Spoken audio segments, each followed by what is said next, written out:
Romanos capítulo 8. Portanto, agora, nenhuma condenação há para os que estão em Cristo Jesus, que não andam segundo a carne, mas segundo o Espírito. 2 Porque a lei do Espírito de vida, em Cristo Jesus, me livrou da lei do pecado e da morte.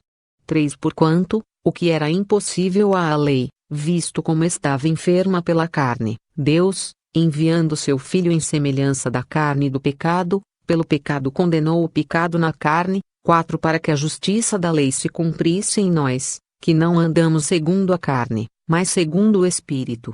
5 Porque os que são segundo a carne inclinam-se para as coisas da carne, mas os que são segundo o Espírito, para as coisas do Espírito. 6 Porque a inclinação da carne é morte, mas a inclinação do Espírito é vida e paz.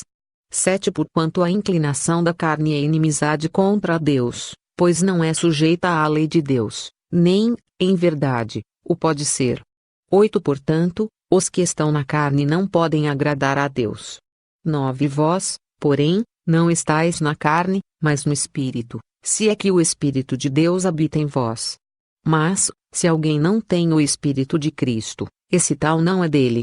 10 Se Cristo está em vós, o corpo, na verdade, está morto por causa do pecado, mas o Espírito vive por causa da justiça. 11 Se o Espírito daquele que dos mortos ressuscitou a Jesus habita em vós, aquele que dos mortos ressuscitou a Cristo também vivificará o vosso corpo mortal, pelo seu Espírito que em vós habita.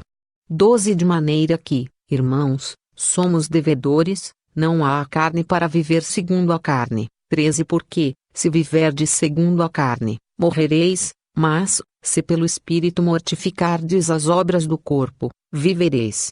14 Porque todos os que são guiados pelo Espírito de Deus, esses são filhos de Deus. 15 Porque não recebestes o espírito de escravidão, para, outra vez, estardes em temor, mas recebestes o espírito de adoção de filhos, pelo qual clamamos, Abba, Pai. 16 O mesmo Espírito testifica com o nosso espírito que somos filhos de Deus.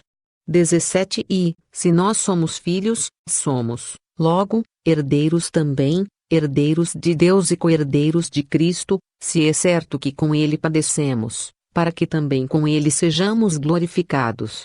18 Porque para mim tenho por certo que as aflições deste tempo presente não são para comparar com a glória que em nós há de ser revelada. 19 Porque a ardente expectação da criatura espera a manifestação dos filhos de Deus. 20 Porque a criação ficou sujeita à vaidade, não por sua vontade, mas por causa do que a sujeitou. 21 Na esperança de que também a mesma criatura será libertada da servidão da corrupção, para a liberdade da glória dos filhos de Deus. 22 Porque sabemos que toda a criação geme e está juntamente com dores de parto até agora. 23 E não só ela, mas nós mesmos, que temos as primícias do Espírito, também gememos em nós mesmos, esperando a adoção, a saber, a redenção do nosso corpo. 24 Porque, em esperança, somos salvos. Ora, a esperança que se vê não é esperança, porque o que alguém vê, como o esperará? 25 Mas, se esperamos o que não vemos, com paciência o esperamos. 26 E da mesma maneira também o Espírito ajuda as nossas fraquezas, porque não sabemos o que havemos de pedir como convém, mas o mesmo Espírito intercede por nós com gemidos inexprimíveis.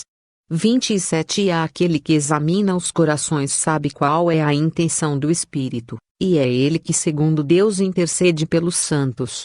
28 E sabemos que todas as coisas contribuem juntamente para o bem daqueles que amam a Deus, daqueles que são chamados por seu decreto. 29 Porque os que dantes conheceu, também os predestinou para serem conformes à imagem de seu Filho, a fim de que ele seja o primogênito entre muitos irmãos. 30 E aos que predestinou, a esses também chamou, e aos que chamou, a esses também justificou, e aos que justificou, a esses também glorificou. 31 Que diremos, pois, a estas coisas? Se Deus é por nós, quem será contra nós? 32 Aquele que nem mesmo a seu próprio Filho poupou, antes, o entregou por todos nós, como nos não dará também com ele todas as coisas? 33 Quem intentará acusação contra os escolhidos de Deus? É Deus quem os justifica. 34 Quem os condenará? Pois é Cristo quem morreu ou, antes, quem ressuscitou dentre os mortos, o qual está à direita de Deus, e também intercede por nós. 35 Quem nos separará do amor de Cristo? A tribulação, ou a angústia, ou a perseguição, ou a fome, ou a nudez, ou o perigo, ou a espada. 36 Como está escrito, por amor de ti somos entregues à morte todo dia, fomos reputados como ovelhas para o matadouro. 37 Mas em todas estas coisas somos mais do que vencedores, por aquele que nos amou. 38 Porque estou certo de que nem a morte, nem a vida, nem os anjos, nem os principados, nem as potestades, nem o presente, nem o porvir. 39 Nem a altura, nem a profundidade, nem alguma outra criatura nos poderá separar do amor de Deus, que está em Cristo Jesus, nosso Senhor.